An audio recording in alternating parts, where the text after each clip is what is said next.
Apa yang diajarkan orang kaya pada anaknya? Kebanyakan orang tua kita mengatakan, belajarlah yang giat, raih nilai yang baik, nanti kamu akan mendapat pekerjaan berupah tinggi dengan tunjangan dan bonus yang besar. Apakah pernyataan itu tepat? Kenyataannya, banyak waktu yang kita habiskan untuk mempelajari hal-hal yang tidak kita butuhkan di kehidupan nyata. Sebagian besar ilmu yang diajarkan adalah untuk keperluan profesional, membentuk kita menjadi seorang pekerja yang baik. Banyak lembaga pendidikan tidak mengajarkan kita cara mengelola kekayaan yang kita peroleh. Padahal pengetahuan tentang pengelolaan keuangan adalah pengetahuan yang kita gunakan seumur hidup. Kebanyakan dari kita tidak diajarkan untuk bisa melek secara finansial. Robert T. Kiyosaki memiliki dua ayah kandung dan ayah angkat. Ayahnya yang pertama mengalami masalah-masalah keuangan di akhir hidupnya. Ayah yang lain merupakan salah satu orang terkaya di Hawaii dan meninggalkan banyak warisan. Kedua ayahnya merupakan orang yang karismatis, berpengaruh, dan sama-sama mengetahui akan pentingnya pendidikan. Namun mereka mengajarkan hal yang berbeda. Ayahnya yang miskin mengatakan, cinta akan uang adalah akar dari segala kejahatan.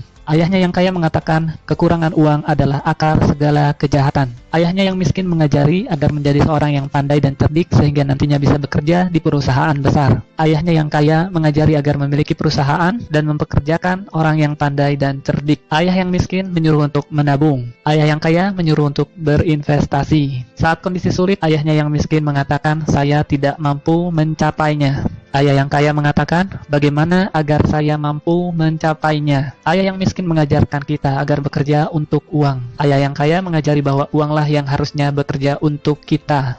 Apa pelajaran yang bisa kita ambil dari kisah hidup Kiyosaki? Pelajaran pertama, orang miskin dan kelas menengah bekerja untuk uang. Orang kaya mempunyai uang yang bekerja untuk mereka. Manusia dipenuhi oleh rasa takut dan hasrat. Takut hidup tanpa uang memotivasi kita untuk bekerja keras. Setelah itu, kita mendapatkan penghasilan. Selanjutnya, hasrat atau nafsu mengajak kita untuk memikirkan hal-hal yang indah. Handphone baru, televisi baru, kendaraan baru, liburan, bioskop, dan lainnya. Semakin besar pendapatan, maka semakin mewah keinginan seseorang dan semakin besar juga pengeluarannya. Ketakutan dan hasrat ini berlangsung terus hingga yang tersisa adalah tagihan cicilan dan berbagai hutang. Inilah yang disebut dengan rat race. Pelajaran kedua, keluarlah dari rat race dengan membuat diri Anda melek secara finansial. Misalkan Anda memiliki gaji 10 juta per bulan, namun pengeluaran Anda 9 juta per bulan. Maka yang bisa Anda sisihkan sebenarnya hanya 1 juta per bulan. Jika Anda seorang pekerja, maka Anda akan banyak sekali membayar pajak. Sebelum memperoleh gaji, Anda membayar pajak. Saat berbelanja, Anda membayar pajak. Saat menabung, Anda membayar pajak. Bahkan sampai Anda meninggal pun, maka Anda tetap harus membayar hutang pajak Anda. Yang akan menjadi masalah nantinya adalah bukan seberapa banyak uang yang bisa diperoleh, namun seberapa banyak yang bisa disisihkan. Bagaimana agar Anda bisa melek secara finansial? Pertama, Anda harus mengetahui perbedaan antara aset dan liabilitas. Secara sederhana, aset adalah segala sesuatu yang menghasilkan uang ke dompet Anda, seperti saham atau reksadana, apartemen yang disewakan, real estate, kekayaan intelektual seperti buku, metode pendidikan, dan bisnis yang tidak membutuhkan kehadiran Anda secara fisik. Anda bisa menggaji seorang manajer untuk mengurusnya. Liabilitas adalah segala sesuatu yang mengeluarkan uang dari dompet Anda. Contohnya adalah hutang kartu kredit, hutang sewa, televisi baru, handphone mewah, asuransi, dan lainnya. Orang miskin memiliki pengeluaran harian yang tinggi. Kelas menengah membeli liabilitas yang mereka pikir adalah aset, dan orang kaya membangun kumpulan aset yang kuat untuk menghasilkan pendapatan. Kelas menengah mendapati dirinya berada pada pergulatan keuangan yang terus-menerus. Pendapatan utama mereka adalah gaji. Semakin tinggi gajinya, maka semakin keras mereka bekerja dan pajaknya pun semakin tinggi. Pengeluaran juga meningkat seiring peningkatan gaji, sehingga istilah rat race menjadi cocok untuk mereka. Bukannya berinvestasi di aset sesungguhnya, kelas menengah malah memperlakukan rumah mereka sebagai aset utama. Orang kaya semakin kaya karena mereka terus mengumpulkan aset dan berinvestasi untuk menghasilkan pemasukan yang akan melebihi pengeluaran mereka sendiri. Lalu kenapa rumah bisa bukan merupakan aset, namun liabilitas? Orang bekerja dalam waktu yang panjang untuk membayar kredit rumah. Orang juga membayar untuk pajak rumah, pengeluaran untuk perawatan rumah, dan biaya lingkungan, telepon, listrik, PAM. Ditambah lagi, nilai bangunan rumah itu sendiri bisa terdepresiasi atau menurun dari waktu ke waktu. Anda akan banyak mengeluarkan uang untuk membayar cicilan dan perawatan rumah.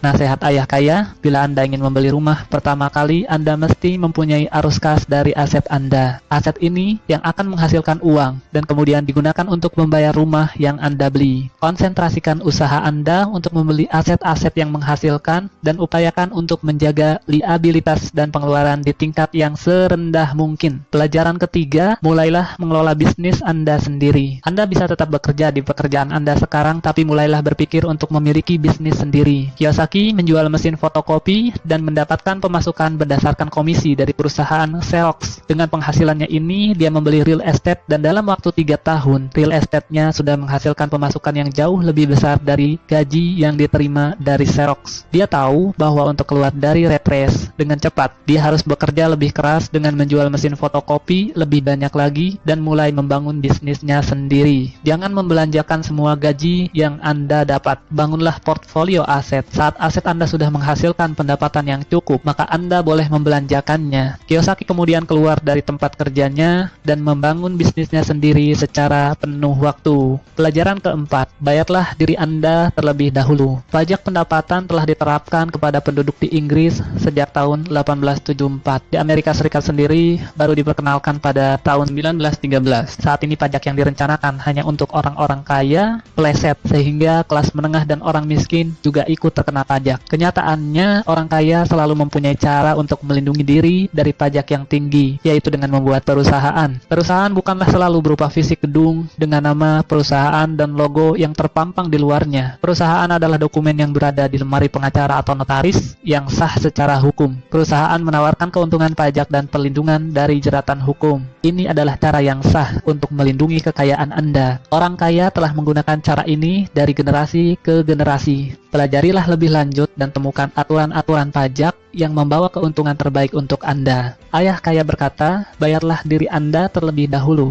Ini akan memaksa Anda untuk membuat sumber pemasukan lain untuk menutup pengeluaran Anda. Aturan sederhana ini bekerja seperti ini. Orang yang bekerja untuk perusahaan akan pertama-tama membayar pajak, lalu mendapatkan pemasukan, kemudian baru berbelanja. Sedangkan pemilik perusahaan akan terlebih dahulu memperoleh pemasukan, kemudian berbelanja, lalu membayar pajak. Para pekerja dipajaki terlebih dahulu, kemudian menggunakan apa yang tersisa. Sedangkan pemilik perusahaan menggunakan terlebih dahulu pendapatan dan membayar pajak berdasarkan apa yang tersisa. Lalu, apa yang penting dipelajari agar Anda melek finansial? Ada 4 ilmu utama yang penting untuk dipelajari. Yang pertama, akuntansi. Akuntansi membuat kita bisa membaca laporan keuangan. Pada saat meninjau suatu bisnis atau aset, Anda perlu secara cepat melihat catatan keuangan perusahaan yang sedang Anda tinjau. Banyak orang yang tidak tahu bagaimana menyeimbangkan neraca keuangan. Yang kedua adalah investasi. Keterampilan ini akan terasa dengan pengalaman. Bicaralah dengan para investor dan selidiki bagaimana cara mereka berinvestasi. Yang ketiga adalah perilaku pasar. Ketahuilah aturan penawaran dan permintaan. Tidak ada pemilik bisnis yang dapat melakukan bisnisnya tanpa memahami prinsip dasar dari pasar. Lihatlah berbagai kesempatan atau peluang bisnis. Lihat apa yang dijual dan siapa yang akan membelinya. Yang keempat adalah hukum. Kiyosaki merekomendasikan untuk melakukan segala yang berkaitan dengan pengembangan bisnis Anda dalam koridor bisnis yang legal. Ketahuilah hukum-hukum perusahaan,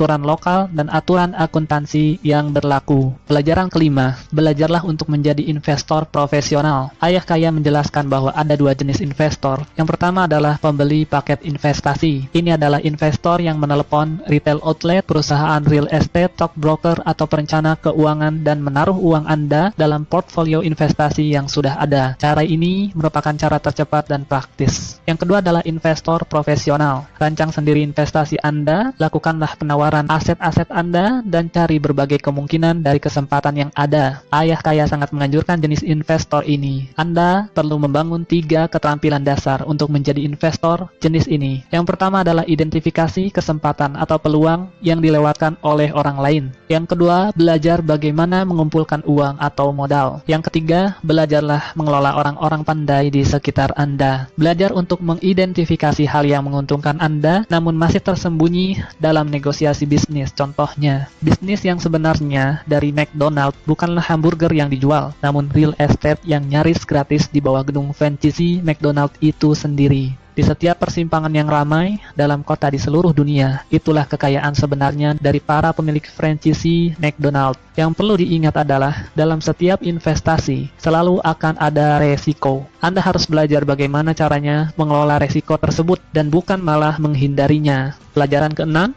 bekerjalah untuk belajar, bukan untuk uang.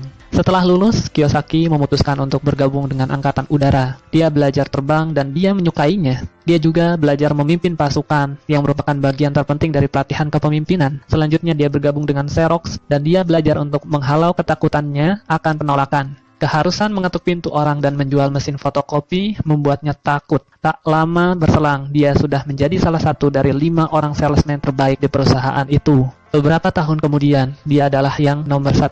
Setelah belajar menaklukkan rasa malu dan takut akan penolakan, dan menjadi nomor 1, dia keluar untuk mulai membangun kerajaan bisnisnya sendiri. Pelajari berbagai keterampilan menjadi seorang public relations, marketing, advertising. Ambillah pekerjaan sambilan dengan tujuan untuk belajar lebih jauh lagi, bukan untuk uang. Dalam sistem pendidikan kita, sekolah mengajarkan orang menjadi seorang profesional. Profesional akan menjadi seorang spesialis hingga mereka tak mampu bekerja di luar bidangnya dan membutuhkan serikat pekerja untuk melindungi posisi atau pekerjaan mereka. Ingatlah, Anda bisa menjadi seorang profesional, katakanlah belajar menjadi seorang pilot jika ingin belajar terbang. Namun, pada saat yang sama, mulailah berpikir untuk mengembangkan bisnis Anda sendiri. Orang kaya mendidik anaknya berbagai hal yang berkaitan dengan bisnis itu sendiri. Mereka memindahkannya dari departemen yang satu ke departemen yang lainnya, hingga ia dapat belajar tentang keterkaitan antar departemen yang ada. Spesialisasi bukanlah yang terpenting di sini, namun mengambil pelajaran di semua departemen sangatlah penting untuk modal melihat suatu bisnis secara keseluruhan. Ada 3 keterampilan manajemen yang utama.